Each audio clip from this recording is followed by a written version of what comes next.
friends, welcome back to my channel. Today I have a very specific type of haul. I really haven't been super into purchasing makeup as of late. I've been really content with what I have, and I've been on track for, really wanting to get more use out of my makeup collection. But I'm going through this sort of weird phase where my shopping tendencies and my hoarding tendencies are starting to hit this weird pocket where in my hoarding closet in particular, I'm starting to get to a place in very specific categories where I don't have backups. And it's like this very weird feeling that I'm going through where I very much, for pretty much most of my adult life, I think ever since college, I've always been somebody who just buys multiple of things, and I'm never at a place, very rarely am I at a place with anything where I use something up and I don't immediately have something waiting in the wings for me to pull out. And it's weird because I want to get to a place where I don't have backups, but I'm also very unaccustomed to not having something else to pull from. So when it comes time to buy something, I get this weird moment where I start to buy a bunch of stuff in that one category when I don't really need to. Or I find myself kind of oddly, I feel like panic is a very strong word, but I find myself being like, well, gosh, now I have to go to the store. I'm not used to having that. I don't know if, again, pressure is the right word, but this pressure of needing to immediately go to the store to get something because I don't have any more of it. So it's, again, this weird position I'm going through, this weird transition that I'm going through, and I'm not sure what it's going to be like when I really start to whittle down a bunch of categories. And I personally think that, at least with things like shower gel and body lotion and body cream, my plan is never been to get to having nothing in my hoarding closet. My plan has always been to only purchase in 6-month increments where I can get from semi-annual sale to semi-annual sale and purchase items that way and never really have to pay full price for things, because who wants to pay full price for things? So anyways, I'm telling you all of this because that weird transition that I'm in is happening with skincare. I am really narrowing down what's in my skincare, and I've been trying to find a better face wash. In particular, it's mostly a face wash that I've been looking for, and a serum that's kind of in there too, serum/face oil. And I've been watching more YouTube channels that are focused on skincare and learning about ingredients, and I've kind of come to accept that Biore really isn't a great skincare brand, and I probably shouldn't be purchasing it. And there are a lot of other better alternatives and also good price points for alternatives. So I've been trying to explore that, but it has not been easy. And so I purchased a bunch of things, and I thought I would just show them to you. I've actually been working with 2 of them already, but the other ones are really brand new. So this is kind of a weird haul, but I just wanted to also kind of document this phase that I'm in because I've just been more into skincare recently, and I've purchased some things. So we'll go ahead and talk about it now that we're done with this sort of chatty, weird introduction. So when I finished up my Kiehl's Rare Earth Clay, it's got 15 words for its title, but the go-to Kiehl's face wash that I like to use, I was looking for a alternative to the Biore one because, again, quick backstory, I can't use back-to-back face washes, so I can't finish up face wash A and then pull it back out again or buy it right away because my skin gets used to it and then it stops being effective. So I will finish up one go-to and then I'll go to my second go-to, and I just keep purchasing back and forth. So for me, it's been the Kiehl's Rare Earth Clay Exfoliating Cleanser and the Biore Baking Soda Cleanser. But because I've really learned that Biore is not great for your skin, I've been looking for an alternative. So the first one that I purchased was this one from the Body Shop. It's called the Body Shop Aloe Calming Cream Cleanser. So I originally purchased this one to replace the Kiehl's one, and I immediately found that the cream cleanser is really meant for someone more with dry skin. I don't really have dry skin, and I have to be very careful because if I put too many moisturizing products on my face, it will break me out. It will cause me to produce more oil and become more oily versus normal based. And I immediately found that this every day was going to be too rich for my skin. So I have moved it to my shower, and I switch off in the shower between using a face exfoliator and a cleanser like this. So I'm not using it every single day. I'm using it about, I think, 3 times a week, and it's moving slowly and it's fine, but I won't purchase it for that reason. And so as soon as I realized that, I kind of panicked and I was like, well, I don't really know what to do, like what should I do? And then I remembered 100 years ago, I had a really big love affair for a First Aid Beauty cleanser. So I decided to go ahead and purchase that. And that was the Skin Rescue Deep Cleanser with red clay. It's supposed to remove excess oils, unclog pores, and purify.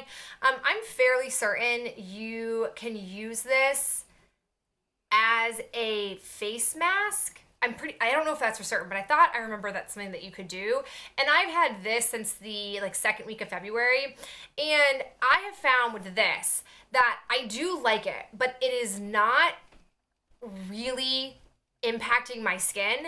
And I also have found that because it is definitely a thicker, it's not a cream, but it's more of almost like a gel, that it really adheres to my skin. And even though I'm using really small amounts of it, I have been struggling to be able to quickly wash it off my face. I really have to splash my face and really sort of intentionally rub it with wet hands to get it off of my face. And whenever I have cleansers like that, I feel like they are much better for the shower because I can quickly rinse my face off and very effectively with the pressure of the water get it off of my face. So I definitely plan on moving this into the shower once I'm done with this Body Shop one. So because I have that intention and because I know this is probably near its end, I was left with this feeling of what will I get now? What will I purchase next? So I tried to do a little bit of research and I've made a purchase that I think will be good, but I really don't know for certain. And that purchase was from Erin's Faces. I have been watching Hannah Louise Poston. I love her channel. She is much more of a verbose person, but she's very focused on usage and appreciating what you have and thinking through your choices. And I really like her. I like the way she talks, I like the way she thinks about things. And she's talked a lot about Erin's Faces.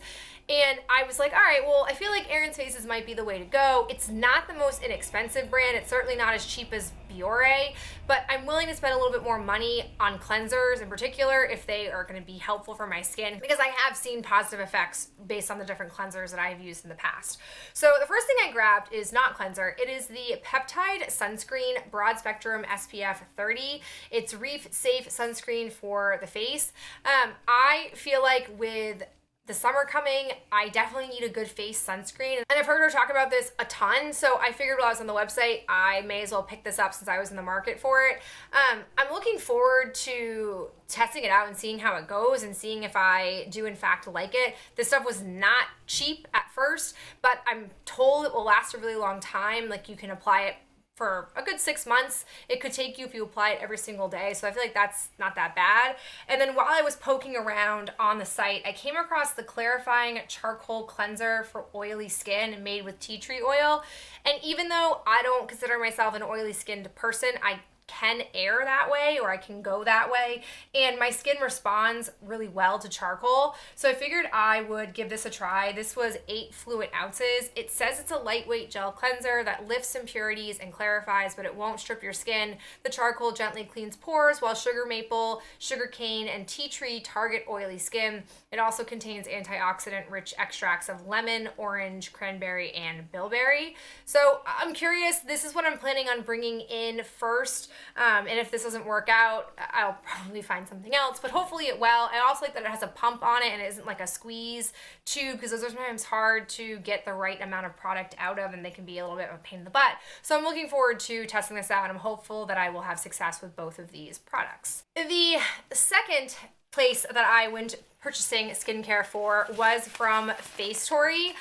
Oh, if you guys have been here for a while, you will have known that when Facetory first launched, I was so into them. I loved, one, that they had a sheet mask, sample box, subscription box that you could buy every single month, and I loved it. I loved their marketing. I loved the way that they would educate people, and I just really loved them. Unfortunately, I had to stop that service because I just had too many sheet masks. This is when I was really in the height of purchasing a bunch of stuff and not really getting use out of it. I still have Facetory sheet masks since I stopped my box, which was at this point years ago, and I have still cheered on their progress and still like followed them wholeheartedly. And I'm pretty sure they don't do the subscription box sheet masks the way they used to. It's evolved into more skincare in general. They also have launched their own line of products. Like I said, I do follow them closely. I really am a fan of them. I think that their YouTube videos and their Instagram is so consumer concerned, and it is very based on educating the consumer, and I'm just a big fan of it. So I saw they were talking, I've seen this before, but they were talking a video about the Face Story Oats Calming Glow, and this is a face oil. Now, I am someone who typically has stuck with serums, and my two go-to serums have been the Avology Blemish Serum, which is so expensive, and the Murad, I think it's like the Acne Blemish Control Serum. They don't make that anymore. They have a new version of that I haven't tried because I had some back inventory that I bought off of HauteLook when they first discontinued it. And then the Avology one is just incredibly pricey for what it is. So I have been wanting to find an alternative, if nothing else, for the Avology one. And when I saw the advertising for this, it basically gave me the impression that this would accomplish the same things as what I was using the serum for. It was just in an oil. So I was intrigued enough to want to purchase it, and as soon as I'm done the Murad one, which I'm pretty sure in like a week and a half I'll be done with that, I will be able to pull this in. According to the box, it says that you should use this if your face needs hydration, trouble care, oil control, or brighter complexion. I am a little bit leery of the hydration claim to this, but I'm hoping because it's also meant for oil control and trouble care that it's not necessarily just a hydration product, but it just happens to be one of like the benefits that comes with it. It's not the whole purpose of the oil. I also know in sheet masks that I've tried before that have oats in them, my skin has responded well to that. The biggest things my skin seems to respond well to would be aloe, charcoal, and oats or oat milk or like that kind of substance. So I thought this would be good. It says that you should apply 3 to 5 droplets to face before or after moisturizer. I can also mix it with my moisturizer to boost hydration. I think it's also really cute packaging. This is a 1.01 fluid ounce product, and it wasn't that pricey from what I recall. I think it was like $15 or $20 at the most, which I was pleased with that price point, and I definitely think that it might last me a bit. So I don't know, we'll stay tuned, we'll stay posted. While I was on there poking around the site, I also came across this headband. So I have a headband like this, but it is too tight for my head, and I have just been too stubborn to purchase another one, and I've just kept using the one that's too tight for my head and just been miserable every time I use it. And I saw that they had this version that you can pull around your head and then you twist the bunny ears to fit the size of your head, and I was like, this is it. This is perfect. This is what I would actually want. So I decided to finally make the purchase to replace the other one that is just too tight for my head, that came in like, I think it was a Soap and Glory, like, I don't know, kit or box that I got for Christmas. So I'm happy to have this. And then when I was on the site, I was like, I don't know, $5 or $6 away from free shipping, and shipping was $5 or $6. So I decided to just purchase something small to have to not pay for shipping, or pay for something that would have equated to paying for the shipping price, if that makes any sense. And so I bought 3 sheet masks. I know that I don't need sheet masks, but this was the cheapest thing that I could get for that $5, $6 threshold. So I bought 3 of the Everyday Rice brand soothing masks. It says it's a deeply hydrating and rejuvenating ingredient. Rice bran extract will help soothe your skin while clarifying it, leaving you with a bright and healthy glow. Like, look at that. I really love the way I just love the way that they think out their product packaging and the way they express information about skincare. I really like them. So I'm happy to test these out and see if I do like them. They weren't the cheapest, like 3 masks for $5. It's like a little bit pricey, but it's fine. I'm happy to have it. Whew, okay, so that is it. I am set for skincare for quite some time. I'm really hoping to find some wins in this and some new go-to products. If you have any recommendations for products that are good quality but aren't gonna break the bank based on now knowing a bit more about my skin preferences, please let me know down in the comments below so I can keep a running log of what I might want to go to next if I don't find success with these items. I do appreciate you guys stopping by, and I will talk to you in my next video real soon. Bye.